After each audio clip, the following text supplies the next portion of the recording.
Bienvenue dans Oser Vrai, le podcast qui t'aide à oser, réalisé pour et par les zèbres. C'est une aventure, un lieu de rencontre et d'exploration. Dans chaque épisode, une femme, entrepreneuse ou pas, passionnée et passionnante, inspirante et sensible, répond à mes questions et te partage ses émotions, ses vécus, ses challenges et ses secrets de zèbre. Dans chaque épisode, tu te reconnais un peu, beaucoup à la folie. Tu te reconnectes à toi, à tes ressentis, pour t'autoriser à être toi-même, faire de tes rayures de vrais rayons de soleil et entreprendre ta vie selon tes règles de jeu. Bonjour et bienvenue dans ce nouvel épisode du podcast Oser Vrai, le podcast qui vous aide à oser. Et aujourd'hui, j'ai le grand plaisir d'avoir avec moi Alexia Gilbert, qui est... Alors déjà, c'est une personne solaire. Oh, combien j'adore les personnes solaires. Ça, vous le savez, parce que c'est pas la première personne solaire que j'invite dans mon podcast. Alexia, je la connais pas personnellement. C'est-à-dire qu'on s'est jamais touché, on s'est jamais pris dans les bras, mais je la suis depuis que j'ai fait ma formation de coach, parce que on a fait finalement la même formation en coaching. Alexia était là avant moi. Et donc, un jour, il y a des personnes qui ont parlé d'Alexia et j'ai participé à un événement qu'Alexia avait organisé avec d'autres experts et puis je l'ai suivi. Et puis donc, Alexia, pour moi, c'est Madame Imparfaite.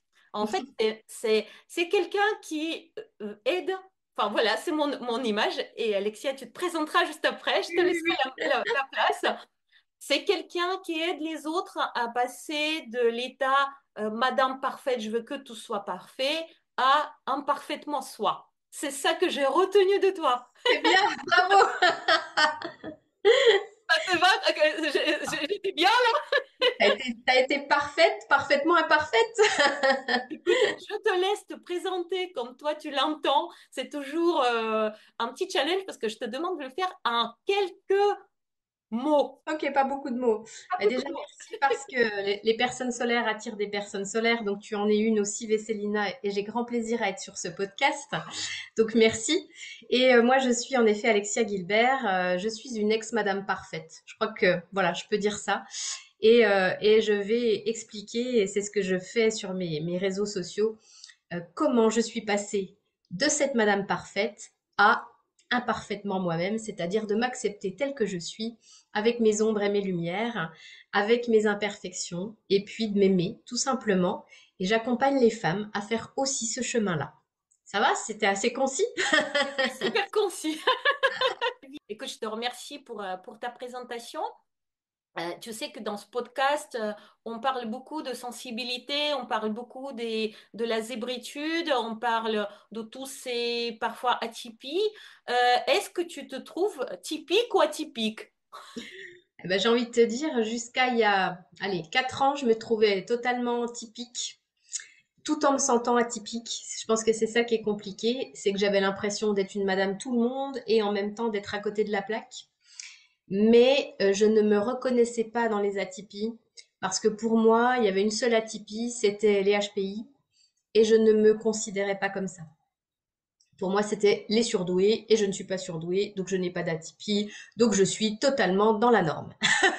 Ok. Et aujourd'hui, alors tu m'as dit il y a quelque temps. Et maintenant, comment Et t'es? maintenant, ça a été un parcours, mais comme tu le sais, et comme les personnes qui nous écoutent le savent très certainement, il y a des rencontres, mais il y a aussi des livres, il y a aussi des vidéos, il y a aussi des choses qui d'un coup viennent nous heurter, nous cliquer. Moi, j'aime bien dire que c'est un clic qui se fait dans le cerveau.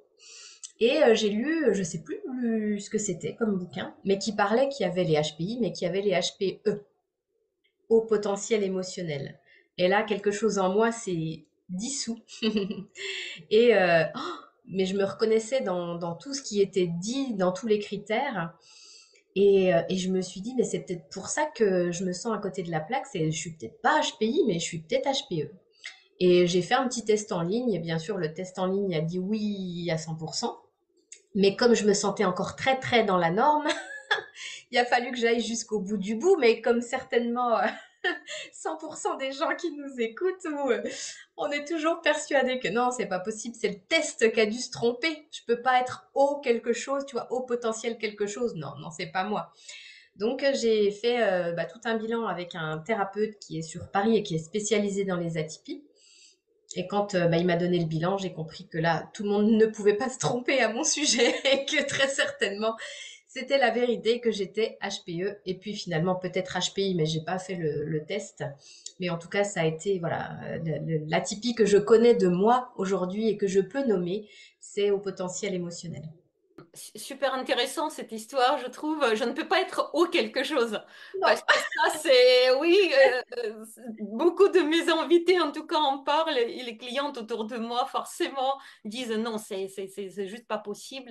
C'est quelque chose dans les trucs qui se trompent. Enfin, c'est le Oui, truc qui c'est se ça. trompe. Voilà, c'est le test, il est faux, forcément. C'est pas à propos de moi, ils doivent se tromper. Le syndrome de l'imposteur n'est jamais très, très loin. Ah, puis il est très présent. Ouais, très présent pour toi, comment tu vis?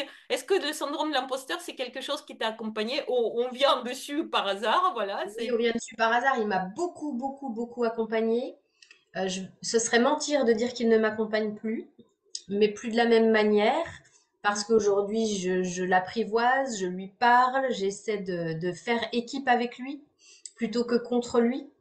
Je sais qu'il est là, mais je comprends qu'il est là pour me protéger et qu'il veut me maintenir dans ma zone de confort pour que je n'ai pas trop peur ou que je n'ai pas trop mal ou que je ne souffre pas trop.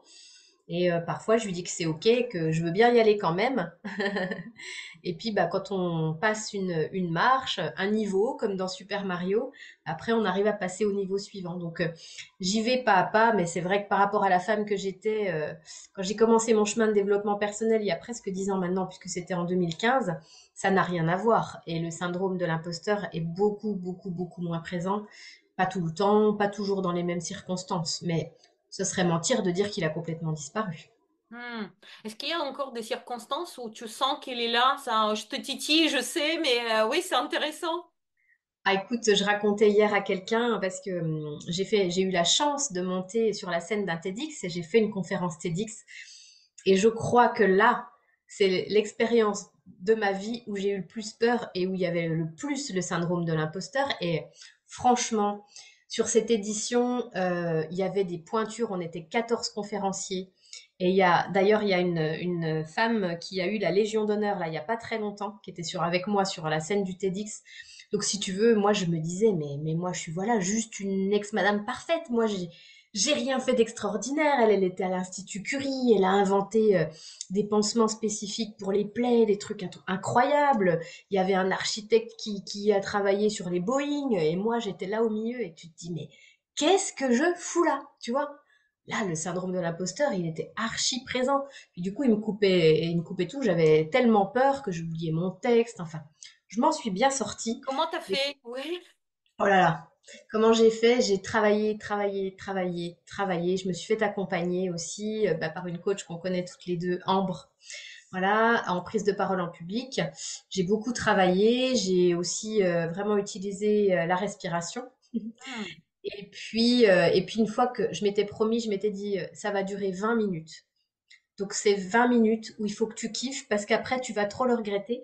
Donc j'ai eu vachement peur avant, pardon, pas après, avant. Et je me suis dit, une fois que je mets le pied sur la scène, kiffe. Quoi qu'il arrive, prends du plaisir. Ok, t'as peur, ok, t'as le bide en vrac, t'as envie d'aller aux toilettes, tout, mais kiffe. Donc j'ai fait mon maximum pour prendre du plaisir. C'était peut-être pas à 100%, mais quand même, ça m'a aidé, tu vois, de me donner ce challenge-là. Mais je peux te dire qu'avant, j'ai vraiment eu la trouille. Hmm. Ça me parle drôlement, l'envie d'aller aux toilettes avant de monter sur scène ou d'avant de faire quelque chose d'important. C'est pour ça que moi, le perso, j'adore des trucs spontanés. C'est-à-dire que quand je me prépare à rien et que je décide sur l'instant, j'ai pas le temps d'avoir le bide en vrac, en fait. Ouais, c'est ça.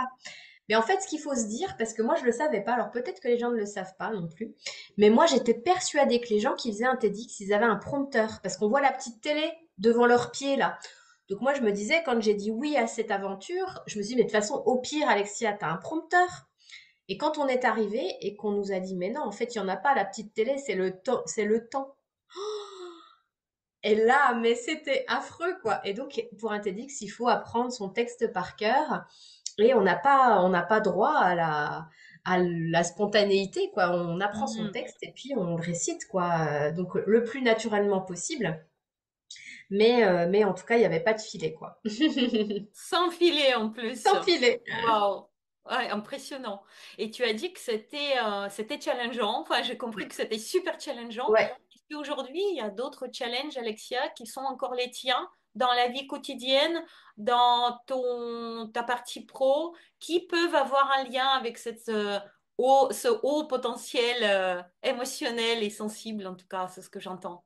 Il y en a tous les jours, en fait. Tous les jours, on est amené à se dépasser. Mais le fait de, tu vois, le travail que tu fais, par exemple, Vesselina, moi, je trouve que c'est précieux parce que ça aide à se connaître. Et je vais donner un exemple. Bah, là, sur la partie perso, ce week-end, j'étais aux 50 ans d'une copine et je ne connaissais que mon ami et son mari et personne des invités. Il y avait une cinquantaine de personnes. Et des moments, pour moi, c'est trop, en fait. Et je dois sortir, je dois aller aux toilettes, je prends mon temps, je reste dans les toilettes. Mais avant, je me serais dit, ah, mais pourquoi tu as besoin comme ça de sortir, etc. Et maintenant, je comprends que si je veux passer une bonne soirée, c'est important pour moi, lié à l'hypersensibilité, de prendre des respirations, de sortir de cette foule. Il y a des gens qui n'ont pas besoin et je les voyais tous s'amuser jusqu'au bout de la nuit et ils sont tous ensemble. Mais moi, s'il n'y a pas ces instants de respiration réguliers, d'aller dehors, d'être un petit peu seul, même pendant un quart d'heure où on se demande où je suis passée, mais c'est pas grave. Mais maintenant, je l'accepte, tu vois. Et ça, c'est vraiment des challenges personnels parce qu'avant, je me serais obligée à rester en disant que Hmm. c'est pas normal d'avoir besoin d'aller dehors toute seule. Voilà, les gens, t'es là pour faire la fête, il faut t'amuser à tout prix, etc. Mais non, mais moi, si je veux aller jusqu'au bout, il faut que j'ai ça, sinon ça va pas être possible, tu vois. Donc ça, c'est je te donne un exemple très concret dans le perso qui était là ce week-end. Et après, dans le pro, bah, c'est aussi surtout lié à l'empathie et au fait quand j'accompagne des clientes.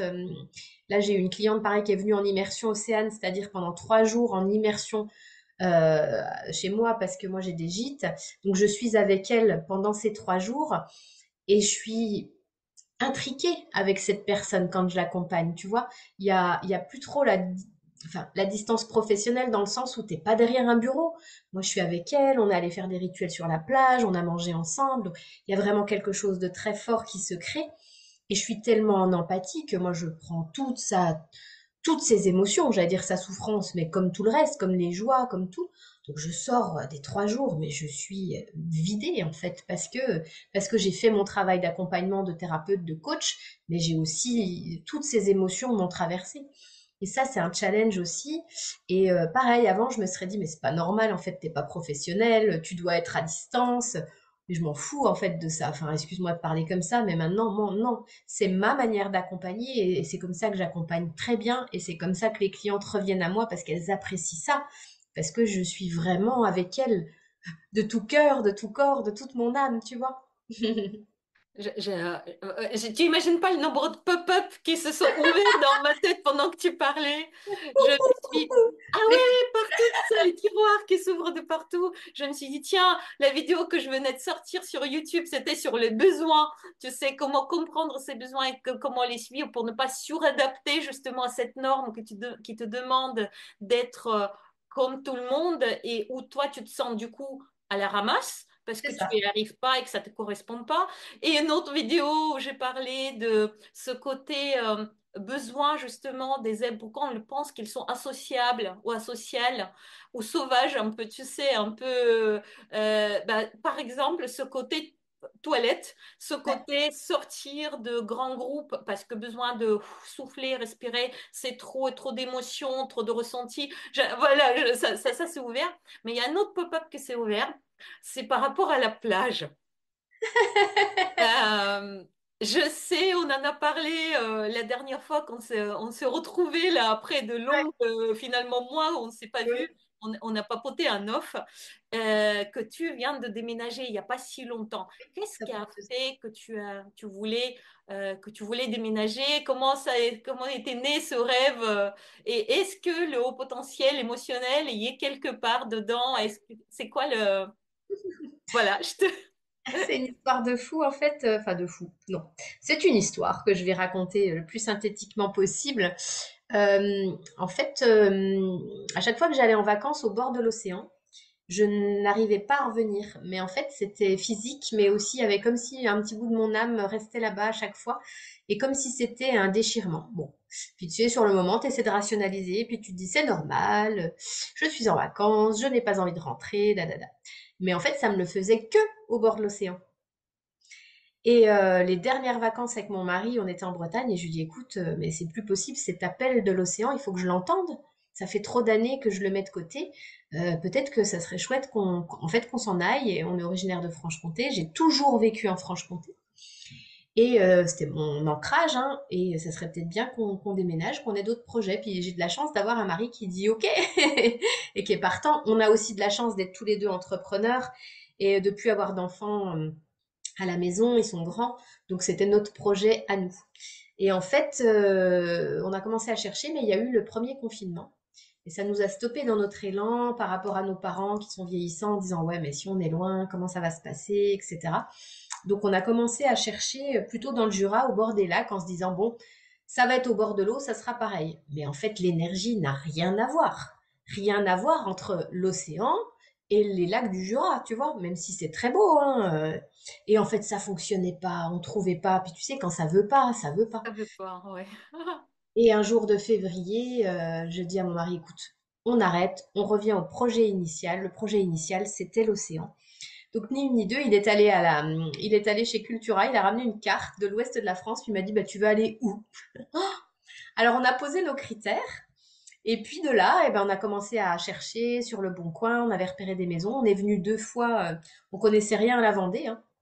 On est venu 2 fois voir, puis on s'est dit, bah, ok. Alors, je raconte quand même là une anecdote rigolote parce que quand tu as toujours vécu, moi, 50 ans en Franche-Comté, jamais déménagé autour de Besançon, mais jamais changé de région, c'est quand même dur, hein. J'ai toute ma famille, mes amis, mon réseau pro. Et puis, j'avais quand même des doutes et on était au Sable d'Olonne et je suis très connectée à ma grand-mère qui est décédée.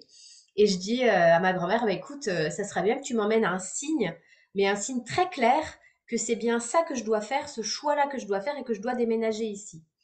On marche, mais franchement, on fait 150 mètres, pas plus. Et là, il y avait une énorme affiche avec la carte de France. Sur la Vendée, un cœur et écrit, le bon endroit, c'est ici. J'imagine que tu crois pas du tout aux signes. Donc, tu vois, tu parles du haut potentiel émotionnel, c'est aussi ça. Ça paraît complètement fou de se dire, ah bah comme j'ai eu un signe comme ça, je déménage, tu vois. Mais c'est écouter son intuition. Et pour moi, c'était ok, tu vois, c'était la validation. Et puis, eh ben, on a trouvé une maison. Et puis, écoute, le 6 octobre, ça fera 2 ans que nous habitons près de l'océan. Et j'ai complètement changé d'énergie. Et moi, je peux pas passer une semaine sans aller. On est à 20 minutes de l'océan. Donc, je peux pas passer une semaine sans y aller. Et je me sens dans mon élément. J'adore la Franche-Comté. J'adore y retourner. Mais je sais que je ne pourrai plus y habiter, en tout cas pour l'instant. Parce que j'ai besoin de cette énergie de l'eau. Je crois que c'est en médecine traditionnelle chinoise, c'est mon élément dans lequel je me sens bien et puis dans lequel peut-être je retrouve la matrice et qui me permet aussi d'accompagner les clientes dans cette fluidité. Mais c'était un gros, gros, gros changement de vie. Alors là aussi, il faut pas croire que, parce que ton podcast c'est Oser zébrer, ce n'est pas parce qu'on ose que tout est fluide derrière. Non. Et ça, c'est important de le dire. Et depuis 2 ans, j'ai eu plein de galères. Et je le dis parce que montrer le beau côté des choses sur les réseaux sociaux, tout va bien, oh là là, elle est près de l'océan maintenant, génial, le soleil, la mer, ouais. J'ai eu une opération du dos, on a fait des gros travaux tout seul et on a bien galéré, on a eu des problèmes financiers, enfin voilà. Mais pour autant, à aucun moment, ça n'a remis en question notre décision et notre choix. Et ça, c'est vraiment, vraiment chouette et vraiment important parce que de se dire, c'est pas grave, même si parfois on galère un peu, c'est le bon choix et c'est un choix aligné. Et en tout cas, mon haut potentiel émotionnel est bercé par l'énergie de l'océan. Je pense que ça me fait vraiment beaucoup de bien et ça vient adoucir quelque chose en moi. Il y a quelque chose qui est commun peut-être entre nous. Je passe toutes mes vacances au bord de l'eau, minimum de l'eau, voire de préférence l'océan ou la mer. Mm. Et ça m'attire et ça m'appelle et je cogite déjà depuis un bout de temps. J'ai une maison au bord de la mer en Crimée qui me racine. Et là, j'ai passé tout le mois de juillet là-bas et on me dit que je reviens différente et je me sens complètement différente Ouais. là-bas. Et je sens que à l'intérieur, même au niveau de mes vêtements, au niveau de comment je me sens, comment je me réveille, les pensées, tout est différent. C'est assez impressionnant comment ça peut être différent et à quel point c'est important de se faire confiance Oui, sur ce genre de choses parce que c'est comme si c'était effectivement notre élément qui nous appelait et quand on dit non, mais c'est débile, l'argent n'est pas là-bas, l'argent est là ou le cadre il est ailleurs ou notre vie est ailleurs, mm, stratégiquement parlant, c'est comme si on n'acceptait pas cette partie un peu, oui, irrationnelle, hein, et c'est c'est clair, complètement même pas un peu irrationnel. irrationnelle, oui, tout à fait. Ouais, j'adore. Dans ce que tu dis, je fais juste un pont. C'est vrai, ce que tu dis, c'est très juste. Et moi, depuis que je suis ici, mon apparence enfin, je veux pas dire n'a plus d'importance parce que c'est pas vrai. J'aime bien me faire jolie, etc. Mais si tu veux, avant à Besançon, alors est-ce que c'est parce que je connaissais beaucoup de monde aussi, j'étais toujours, si j'allais en course, fallait que je sois maquillée, préparée. Mais ici, je m'en fous. Je suis comme je suis. Par contre, bah, si je vais sortir et que je vais avoir envie de m'apprêter, je vais le faire si tu veux. Mais ça me gêne pas d'aller en course, en short, avec des chaussettes claquettes, les cheveux éboueux. Je m'en fous. Enfin, vraiment, je peux pas le dire autrement. Je suis comme Hmm. s'il y avait quelque chose en moi qui s'était libéré et qui dit, ok, dans ce moment-là, là, j'étais en train de faire des travaux, machin, bah, je me change pas, je vais en course et c'est tout bon. Tu vois? Et il y a une amie qui est venue nous voir la semaine dernière. Elle avait pris sa serviette. On était à la Tranche-sur-Mer, puis elle avait pris sa serviette de plage, puis elle dit oh, faut que je l'enlève, j'ai l'air ridicule avec ma serviette autour du cou. Et ça m'a fait bizarre qu'elle dise ça parce qu'en fait, je dis mais non. Puis en fait, ici, je crois que tout le monde s'en fout. Mais parce qu'il y a tellement de brassage de touristes, je crois que tout le monde s'en fout, tu vois. Et Hmm. je dis mais non, tu peux garder ta serviette et il y a aucun problème avec ça, tu vois. Mais j'ai vu dans son fonctionnement mon ancien fonctionnement. C'était marrant. C'est intéressant ce que tu dis. On va toucher, bah tiens, les questions qui viennent, tu vois, j'ai des questions devant moi, mais je pose toujours des questions qui viennent comme ça Ouais, bah naturellement. oui, c'est bien. Est-ce que dans ton cheminement de Madame Parfaite à un parfaitement soi ou parfaitement soi, l'apparence a une importance? Est-ce que tu as touché ça chez toi? Est-ce que tu accompagnes ça chez les autres? À quel point l'apparence est... Ouais. Alors, ça, c'est un grand chapitre à raconter, mais il faut savoir que à la fois, j'étais complètement dépendante du jugement des autres, lié à mon apparence, mais à la fois, je voulais me faire disparaître. Je Hmm. voulais me faire, mais c'était même plus discrète, hein, c'était transparente. Et donc, quand j'ai commencé à rentrer dans ce chemin de développement personnel, j'ai fait un relooking, du conseil en image, parce qu'un relooking, je dirais que c'est plutôt une journée. Là, ça a été sur 3 mois, c'était long. Et elle m'a fait toucher du doigt que dans mon armoire, j'avais 18 pulls noirs et bleu marine. 18. Je ne portais absolument jamais de couleur. Et là, je fais une parenthèse entre nous. Tu es en Orange. orange avec les boucles d'oreilles, grandes boucles d'oreilles orange et avec des fleurs, un chemisier en fleurs. Et la C'est ça. dernière fois qu'on s'est vu, c'était aussi des couleurs, c'était du rouge de mémoire ou Ah autre oui, chose. mais je n'ai plus de noir, je n'ai plus de gris, je n'ai plus de bleu marine, mais 18. Et l'anecdote aussi par rapport à ça, c'est que mon premier travail, c'était d'être assistante sociale et je travaillais chez les déficients visuels quand même.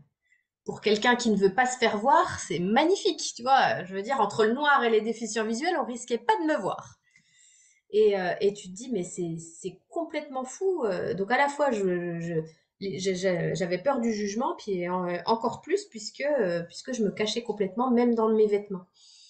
Et donc dans ce cheminement, j'ai vraiment troqué le noir et je peux plus en mettre. Hein, je peux plus du tout. J'aime pas.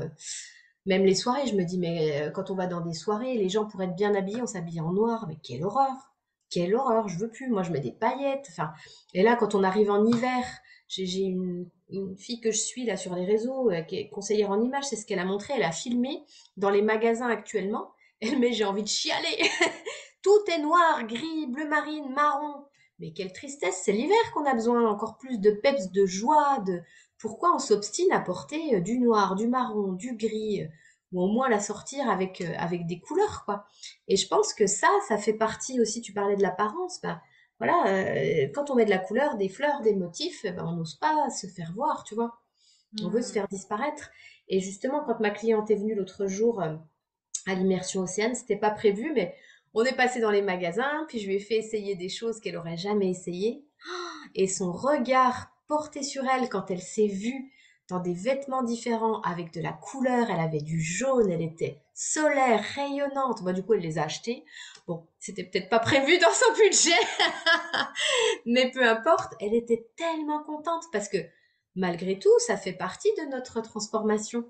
Et ça aide au regard que l'on porte sur soi, ce changement quand on se voit dans la glace et qu'on se trouve belle et qu'on se voit pour de vrai et qu'on ose se regarder. C'est magnifique. Ça me parle encore une fois. Mais, enfin, je suis toujours hyper connectée avec les personnes que j'invite normales. Je les invite pour, voilà, c'est les liens de Ah cœur. oui. J'ai une expérience, quand j'étais manager chez IKEA. Quand je suis arrivée dans cette équipe, alors encore avant, quand j'étais au marketing, j'ai vu que tout le monde était un peu en bleu marine, tu sais, assez strict.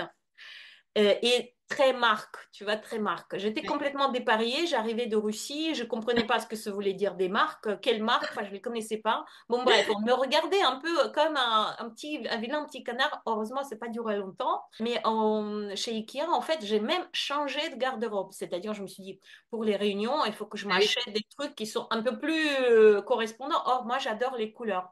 J'ai jamais eu de rien de noir dans ma garde-robe. Et une fois que j'avais terminé ce travail, j'ai viré les vêtements. Je ne pouvais plus les reporter. C'était impossible de les remettre tellement ils me correspondaient pas. Donc je les ai Oui. virés complètement de ma garde-robe, donné. Enfin, il y a de nouveau rien de noir, rien de. J'ai beaucoup de fleurs, beaucoup de couleurs Oui. parce que c'est comme si je voulais rentrer dans la norme, dans le truc. Ça. C'est bien comme il faut. Et finalement, ça me pompait de l'énergie. C'était pas Mais possible. exactement. Bah, tu le vois, moi j'ai bossé dans une grande entreprise pendant 15 ans. Tu vois, les dress codes, c'est pas terrible quand même, hein. Même pour les hommes, les pauvres, hein, costard cravate, Hmm. il y a plus gay quand même. Bon, ça change, ça change. Ça Faut le change. dire. Je pense qu'il y a beaucoup de travail dans les croyances aussi. Ouais, C'est-à-dire, bien sûr. c'est chez soi, en fait. Chez qu'est-ce que je pense que je dois être Ouais. par rapport aux autres qui me voient. Enfin, quelque part. Et est-ce que je suis plus efficace avec une cravate ou sans cravate? Ça, c'est super intéressant. Écoute, une question comme ça. Est-ce qu'il y a des choses chez toi que tu adores? Et si où? Enfin, si oui, je pense que oui. Quoi? Et est-ce qu'il y a des choses que tu adores chez toi et que les autres ne connaissent pas de toi? Voilà, ça Ah, c'est une petite question un peu supplémentaire, si tu veux y aller. mais bien sûr que je veux y aller. Qu'est-ce que j'adore chez moi? Eh ben, j'adore mes cheveux. Ils sont tout bouclés, les gens voient pas. Et pourquoi j'adore mes cheveux? Parce que pareil, pendant longtemps, pour être une madame parfaite, je les ai lissés.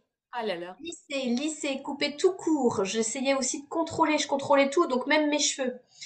Et quand j'ai commencé mon changement, eh bien, j'ai laissé mes cheveux pousser et je savais pas qu'ils étaient frisés. T'imagines, tellement je les coupais courts. Et quand j'ai commencé à les laisser pousser, je me dis, mais oh, ils sont frisés, c'est trop génial. Donc maintenant, bah oui, je suis pas toujours coiffée, hein. C'est un peu comme c'est, mais j'aime bien mes cheveux, tu vois, parce que ils représentent un peu ma personnalité, un peu faux-folle comme Un peu ça, un frisé, quoi. peu frisée. Donc ça, j'aime beaucoup. J'aime bien mon sourire. Et puis, bah, j'aime bien ma générosité et mon authenticité. Parce que je Hmm. pense que je suis réellement quelqu'un de foncièrement gentil, dans le bon sens du terme, et authentique. Alors, je sais que parfois ça peut créer de la méfiance parce que les vrais gentils, il n'y en a pas tant que ça. Et les gens se disent que c'est pas normal en fait. Et je le vois là, comme ici je fais des nouvelles connaissances et je vois bien que les gens, ils se demandent quand je leur dis, mais Ce qu'il y a derrière. ouais, c'est ça, en quoi je peux t'aider, comment je peux faire pour t'aider à te faire connaître. Ils se disent, bon, qu'est-ce qu'elle dit? Donc voilà. Et qu'est-ce que j'adore chez moi et que les gens ne connaissent pas? Mhm. Bah, j'adore être une gourmande. Je sais pas si tout le monde le sait. On saura quoi t'offrir. Je suis très gourmande. Parfois, j'essaie de limiter le sucre parce que je sais que c'est pas très bon, mais je suis quand même une accro aux choses sucrées, au chocolat. Voilà, tu vois là, je m'étais mis, bon, c'est raisonnable, je m'étais mis des petits pruneaux, mais voilà, j'aime bien avoir des petites douceurs comme ça. Et puis, j'adore lire dans mon lit le dimanche matin jusqu'à point d'heure.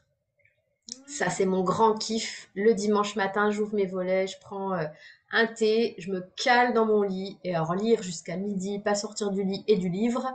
Oh là là, ça c'est vraiment le bonheur pour moi. Voilà. J'adore t'entendre, ça me donne envie, tu vois, de prendre un pruneau au chocolat et puis aller dans mon lit et lire. Et voilà. J'ai un chien, alors moi j'ai pas cette chance, Ah, ou en fait non, c'est pas que j'ai pas cette chance, mais j'ai une horloge bah poilue oui.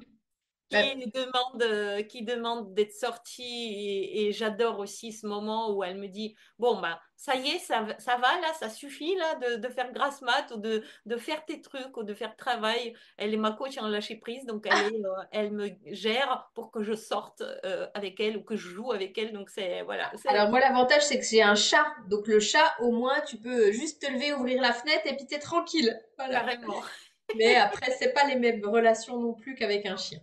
complètement. Est-ce qu'il y a des choses que tu as du mal encore à accepter chez toi? C'est d'admettre mes côtés sombres, tu vois, parce que je suis quelqu'un de très positive, aller de l'avant, et j'ai du mal à me lâcher la grappe quand je suis pas bien. Hmm. Tu vois, j'ai du mal à traverser ça, quoi, parce que c'est pas confortable pour moi. Et ouais, et ça, je dirais que c'est pas évident quand quand t'as l'habitude d'être plutôt au passage à l'action. Je vais bien. Bah, quand je vais pas bien, ça dure pas longtemps. Bah, ces moments où je suis down, parce que j'en ai comme tout le monde, waouh, je le vis vraiment pas bien, quoi. C'est très inconfortable. Donc ça, j'aime pas trop. Et puis, ce que j'aime pas chez moi, c'est que mon mari me dit tout le temps, toi, t'es une sprinteuse, parce qu'en fait, je suis pas une marathonienne. Et j'ai du mal avec la persévérance, tu vois.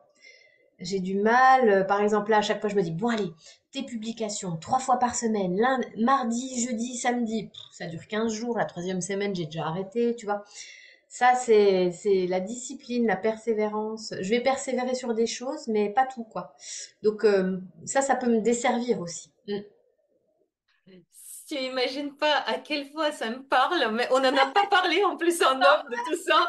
Donc, c'est vraiment, dans plein de vidéos, je dis que je suis sprinteuse et pas marathonienne. Et j'ai même fait un truc parce que j'ai expérimenté d'être marathonienne du coup. En Mm, fait, j'ai expérimenté avec le livre. On parlera aussi de tiens, peut-être. mm, Tiens, ça, je viens de penser, je ne l'ai pas noté, mais oui.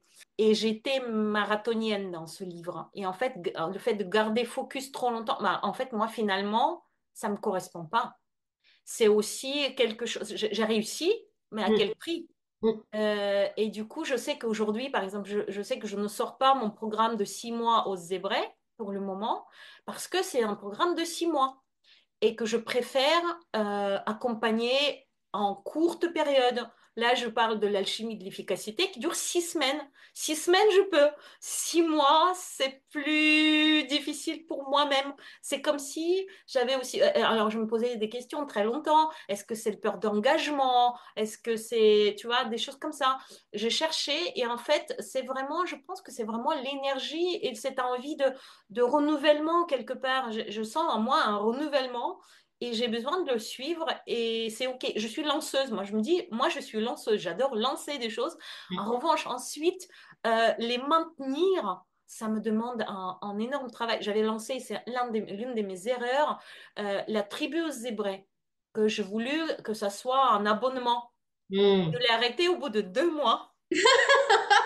Parce que j'ai compris que je ne pouvais pas, en fait, ce maintien me coûte en énergie et voilà. Donc c'est... Alors les gens voient pas, mais je suis mort de rire. Enfin vraiment, je rigole parce que comme tu dis, on n'en a pas parlé avant, mais j'ai l'impression que tu parles de moi. Et ce que je peux te dire comme message aux personnes qui nous écoutent, c'est plus vous allez vous connaître en finesse dans les détails, plus vous allez être efficace, plus vous allez vous aimer, plus vous allez vous gagner en confiance. Et ce que tu dis, Vesselina, ça me parle tellement parce que là, j'ai créé un nouvel accompagnement immersion Océane, exactement pour les mêmes raisons que ce que tu as dit. Donc en fait, c'est 3 jours, seulement 3 jours en immersion avec moi. Et j'avais mis après un accompagnement en visio, ce qui est chouette, une fois par mois. Mais tu vas rigoler, au début, j'ai mis 1 an. Après, je l'ai réduit à 6 mois. Aujourd'hui, je suis à 4. Je me disais, ah non, ça va être trop long. Ah ben 6 mois. Ah ben non, puis 6 mois. Puis maintenant, je crois que j'ai trouvé. Voilà. 3 jours en présentiel, 4 mois en accompagnement à raison d'une fois par mois. Là, c'est OK. Après, je sais que je suis plus efficace. C'est pas la peine. Je m'ennuie. Donc, ça sert à rien. Par contre, sur les 3 jours et les 4 mois, C'est je là. vais être meilleure de moi-même. Et je vais être là, mais à 1000%, même pas à 100%. Je vais être là pleinement. Mais si je reste plus, je serai pas là pleinement. Je vais m'ennuyer, je vais me désengager. Ça sert à rien. C'est clair. C'est clair. Oh, combien ça me parle, tu vois, je développe maintenant les jeux transformationnels où c'est 2 heures. Et oui, Parce que, et pour moi, c'est possible, en fait. J'ai tellement adoré même les coaching flash où c'est une demi-heure, voire 10 minutes. Et mm, finalement, c'est pas moi puissant. non. Et voilà, j'en suis là. Ce que tu dis, j'avais oublié qu'on faisait ça à Coach Academy et je crois que c'est le moment que je kiffais le plus. J'adorais ça. Ah, mais Exact, j'adore. bah moi aussi, tu vois, c'est exactement c'est là où je me sentais le plus dedans, le Ouais, plus juste, la plus moi aussi, euh, impactante. efficace Ouais. finalement, le plus à l'écoute. Enfin, il y avait tout Parce que tu dedans, sais que quoi. c'est pas long et que tu dois aller chercher la question qui va C'est faire ça. basculer et bouger la personne. Parce que un coaching flash pour les personnes qui nous écoutent, c'est vraiment, comme l'a dit Vesselina, c'est 10 minutes où on va faire bouger la personne qui est face à nous pour qu'elle puisse vraiment avoir une prise de conscience, un basculement très rapide. C'est ça. Bon, voilà. Bah écoute, tu vois, c'est marrant, hein. Ok, je voulais te poser les questions sur ton livre. Est-ce que tu veux en dire quelques mots? Quel était ce chemin? Alors déjà, ce qu'il faut dire, c'est que pour moi, j'ai toujours été en admiration devant les auteurs. J'aime beaucoup lire depuis toute petite. Et pour moi, c'était le Graal un jour d'écrire un livre et d'imaginer que mon nom pourrait être sur une couverture. Donc ça, c'est juste incroyable. Et donc mon livre est sur le syndrome du jumeau perdu. Je vais en dire 2 mots avant de parler du livre parce que c'est important. Et c'est important. Mhm. C'est un livre pratique, c'est pas un roman. Le syndrome du jumeau perdu touche environ 40% de la population. C'est vraiment des chiffres qu'on a du mal à croire, mais c'est la réalité. Et il s'agit qu'en fait, dans enfin dans le ventre de la maman, au moment de la conception, il y a un, deux ou trois ou plusieurs embryons. Et dans les premières semaines de grossesse, un ou plusieurs embryons partent spontanément pour ne laisser place qu'à un seul embryon. Sauf que ce qui se crée en premier chez l'embryon, c'est même pas le cœur, c'est le système nerveux. Donc, même si on parle de quelques semaines, l'embryon va garder dans sa mémoire cellulaire, parce qu'aujourd'hui on sait qu'il y a plusieurs types de mémoire, et il y a cette mémoire cellulaire, et on va garder dans cette mémoire cellulaire le souvenir que, à la base, au tout début, il y avait une présence, il y avait un autre ou plusieurs autres, et on va se rappeler aussi qu'il y a eu comme un déchirement, une séparation. Et cela donne des personnes, donc l'enfant va venir au monde, tout va bien, il va garder ce souvenir de cette présence jusqu'à peu près l'âge de 6 ans. C'est pour ça qu'il y a des enfants qui ont des amis imaginaires. Et Mhm. ensuite, ce souvenir disparaît, en tout cas dans la mémoire consciente. Sauf que ça va donner des adultes en devenir ou des adultes qui vont toujours avoir comme une part manquante, qui vont vivre à moitié, qui vont avoir tout pour réussir, mais qui vont se saboter, qui vont faire pour que les choses ne fonctionnent pas, ou alors qui vont toujours aller chercher l'autre, la validation de l'autre, l'amour de l'autre, le regard de l'autre. Ça peut être des personnes qui voyagent énormément parce que c'est comme s'il y avait la réponse à l'autre bout de la planète. Des personnes qui manquent énormément de confiance en elles, qui souvent ont des dons, que ce soit artistique, que ce soit médiumnique, mais qui ne veulent pas les accepter. Et moi, j'aime à dire qu'elles ont toujours un pied dans la vie, un pied dans la mort. En Mhm. fait, je sais que je suis intelligent ou intelligente, je sais que je peux réussir, mais je trouve toujours un moyen pour me mettre dans des relations pourries, dans des relations de codépendance, de perversion qui ne fonctionnent pas. Je répète les mêmes schémas. Je peux le répéter dans ma vie pro, dans ma vie perso. Voilà. Donc si ça vous parle, moi j'ai créé un petit test qui est dans mon livre, mais que je peux envoyer sinon aux personnes pour savoir si oui ou non on souffre de ce syndrome. Et du coup, j'étais allée faire un coaching à La Rochelle pour mon entreprise vers une coach. Et quand elle m'a demandé de faire un peu le bilan de tout ce que je faisais, elle s'est rendue compte que je faisais tout à deux. Je faisais des ateliers à deux, j'organisais des stages, bah d'ailleurs, tu vois, avec Rémi, c'était à deux. Et puis elle me dit, mais Alexia, tu fais tout à deux. Et là, elle me balance le truc, tu souffres du syndrome du jumeau perdu. Je n'en avais jamais entendu parler, mais pour autant, une part de moi disait, c'est quoi son truc débile, j'ai pas de jumeaux, ma mère me l'aurait dit. Et de l'autre côté, une autre part de moi, mon corps, s'est souvenu. Mes cellules se sont souvenues. Je me suis mise à trembler. Je me suis mise à pleurer comme une transe.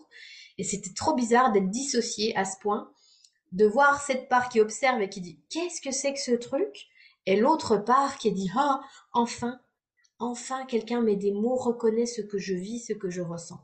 Et ça peut sembler complètement fou, mais de là, ma vie a changé. Totalement. C'est là où je me suis mise à accepter d'être vue. C'est là où je me suis mise à accepter de faire des vidéos pour mon entreprise. Je voulais pas être sur les réseaux sociaux. Je ne voulais pas être vue. Mais c'était maladif. On avait beau me dire quoi que ce soit, ce n'était pas possible. Et ma vie a changé. Mais comme un coup de baguette magique, hein, comme du jour au lendemain, switché. Donc je me suis beaucoup renseignée. J'ai vu une kinésiologue, j'ai écouté des vidéos, j'ai lu le livre de référence qui est celui d'Alfred Osterman qui s'appelle Le syndrome du jumeau perdu. Et c'était comme si on me racontait ma vie. On me racontait toutes ces difficultés que j'ai eues et que je comprenais enfin. Bah, d'ailleurs, le HPE, HPI, etc. fait partie souvent des symptômes du syndrome du jumeau perdu. Et là, waouh, switch total et réconciliation en fait avec cette part qui, cette autre qui avait décidé de partir. Pour moi, j'ai imaginé que c'était une fille, en tout cas une énergie féminine, et je l'ai appelée Grâce. Et le fait de faire un travail là-dessus, hein, pour la laisser partir, j'ai pas envie de faire le deuil, puisque j'en fais pas le deuil, elle m'accompagne, mais par contre lui redonner sa place et prendre la mienne. Hmm. Et ça, c'était magique. Et de là, je me suis dit, mais en fait, ça m'a tellement changé, tellement chamboulé que cette histoire, je dois la raconter. Je peux pas la garder pour moi. Si ça doit aider une, 5, 10, 100 personnes, c'est ok. Mais il faut que ça aide ces personnes. Donc, je me suis mise à raconter mon histoire, à raconter ce que j'avais compris. Parce que on n'a encore pas beaucoup de littérature sur ce sujet. J'ai jamais entendu parler sauf de toi. Ouais, je parle du livre d'Osterman. Quand je l'avais lu, moi je suis quelqu'un qui aime lire, je suis quand même coach, j'avais quand même voilà une attention à tout ça, mais le livre est très des données très médicales dedans. Donc c'est pas le livre pour monsieur madame tout le monde et moi je me suis dit mais moi je veux écrire un livre simple, facile que les gens lisent facilement et que ce soit un premier pas vers leur compréhension, vers leur guérison. Et du coup, écoute, il est sorti en février 2022 et depuis, il est sur Amazon uniquement, il s'appelle Entremêlés. Et Hmm. ce qui est fou, c'est que je fais pas beaucoup de pubs, ça c'est pas bien, je devrais en faire un peu plus. Et j'en vends un par jour, un par jour. C'est fou. Il se vend tout seul ce livre, il vit sa vie j'ai des témoignages. Enfin, vous pouvez aller regarder juste par curiosité. Entremêlés Alexia Gilbert, vous allez regarder sur Amazon et vous allez voir, j'ai je sais plus combien de commentaires là, et les témoignages des gens. Mais moi, quand je lis ça, ça me touche, ça me bouleverse de voir à quel point ce livre peut transformer des vies. Voilà. Comme quoi, quand on se fait confiance et qu'on a envie d'apporter de la valeur sans forcément attendre quoi que ce soit, juste parce qu'on veut apporter, Mm. c'est vraiment, c'est utile de se faire confiance en fait. Ouais. Je mettrai dans le descriptif Oui. le lien vers le livre, certainement. Oui. Enfin, tu me donneras le lien et je le mettrai dans le descriptif à cet Et épisode. encore une fois, ce que je veux dire, et je pense que c'est ça que tu as légèrement abordé tout à l'heure, c'est pas parce que j'ai décidé d'écrire un livre que c'était facile, c'est pas parce que j'aime lire que j'avais l'écriture facile, et ça m'a demandé, comme toi, un marathon, une hygiène de l'écriture, j'ai envie de dire. C'est pas glamour en fait d'écrire un livre. On croit que si, on croit qu'on va ouvrir une feuille blanche puis que ça va sortir. Ah bah oui, j'ai fait ça au début. J'ai pris une feuille blanche sur mon ordi, j'ai commencé à écrire. Au bout de 5 pages, j'avais plus rien à dire. Je dis ah bah il va être court mon livre, hein. Ça va être compliqué. Il va falloir s'y prendre autrement.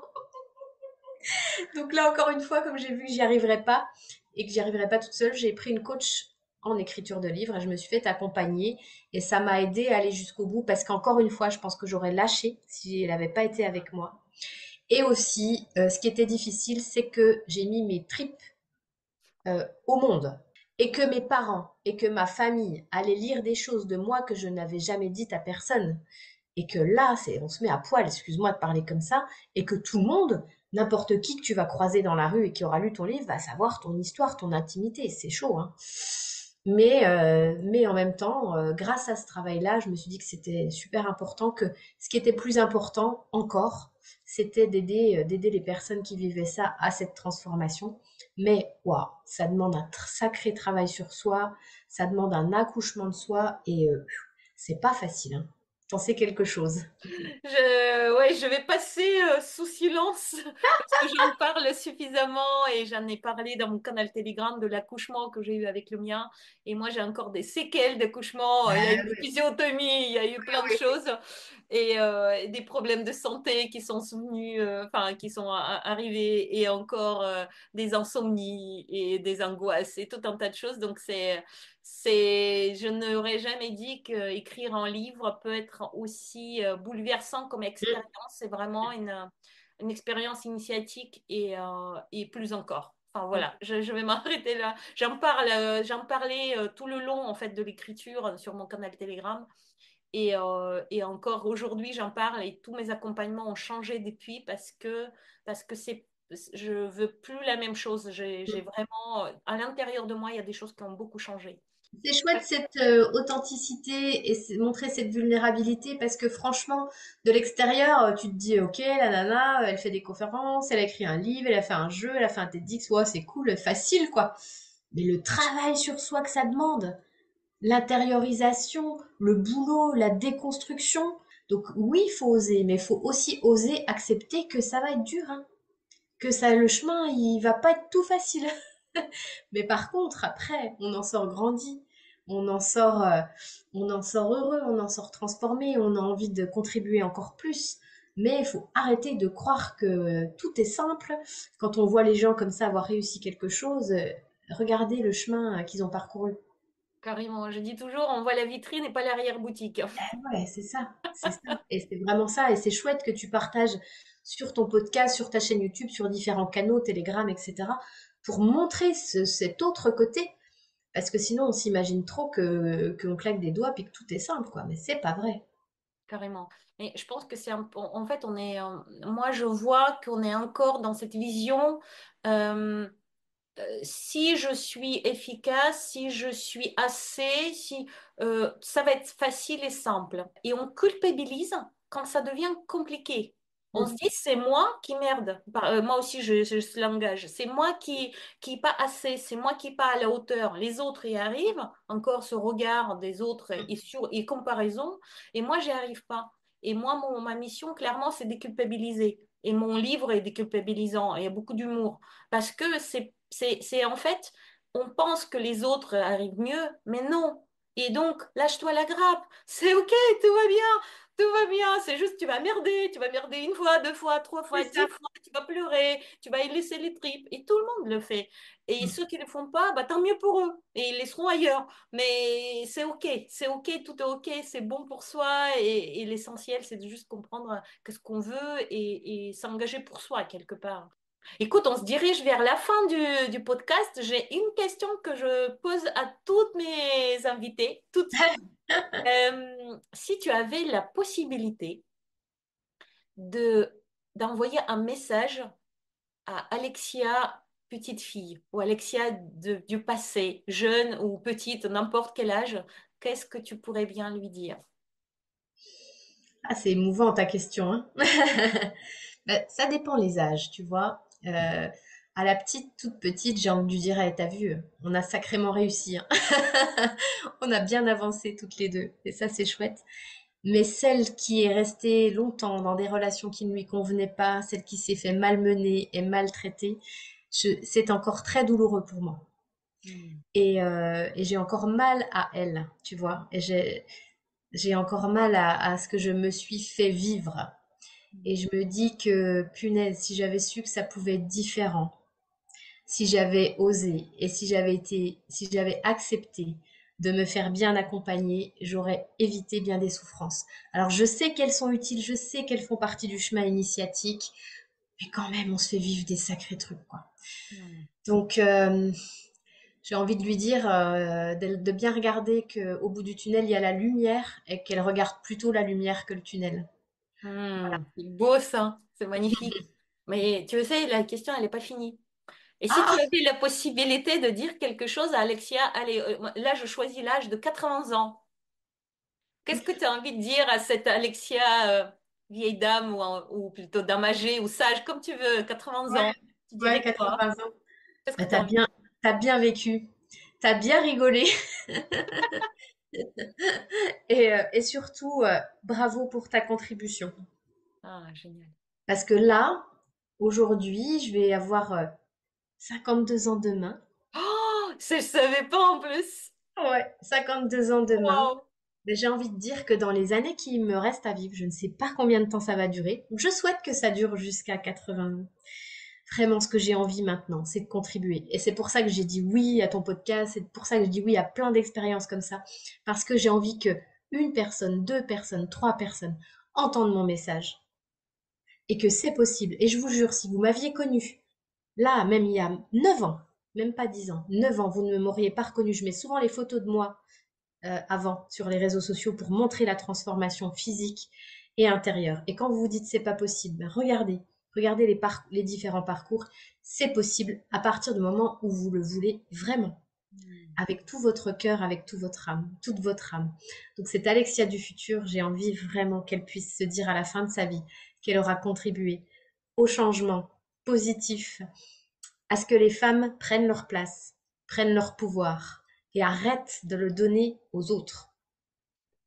Parce qu'à force de se sacrifier, à force de dire oui, mais ma famille en priorité, mes enfants en priorité, mais vos enfants, ils veulent quoi? Ils veulent l'image d'une maman, d'une mère, d'une femme debout,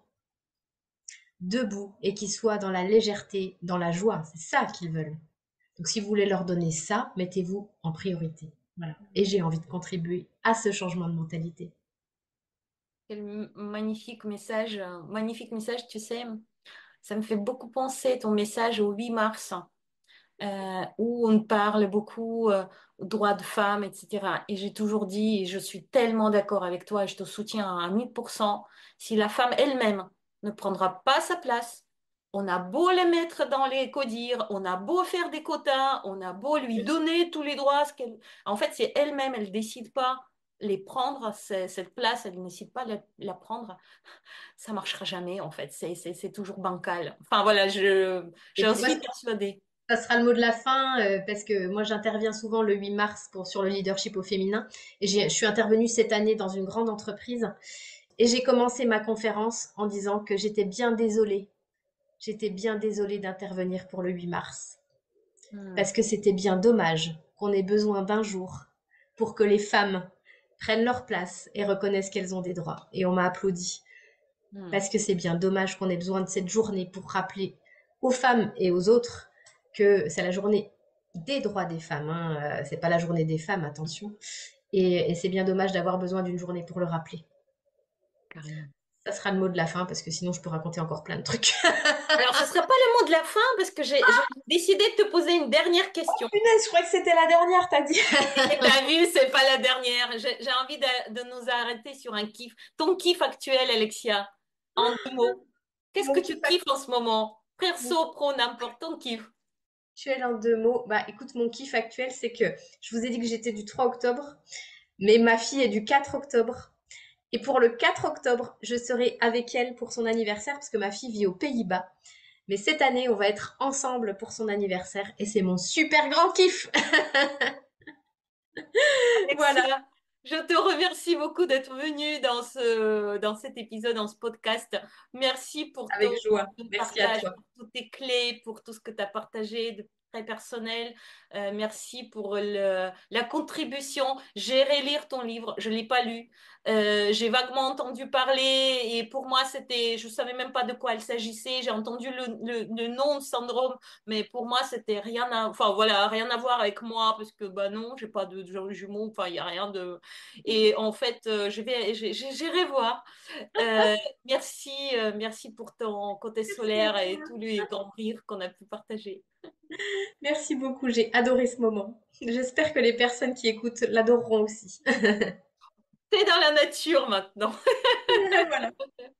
Merci à vous, chères auditrices et chers auditeurs, s'il y en a des hommes parmi nous, d'écouter ce podcast jusqu'au bout.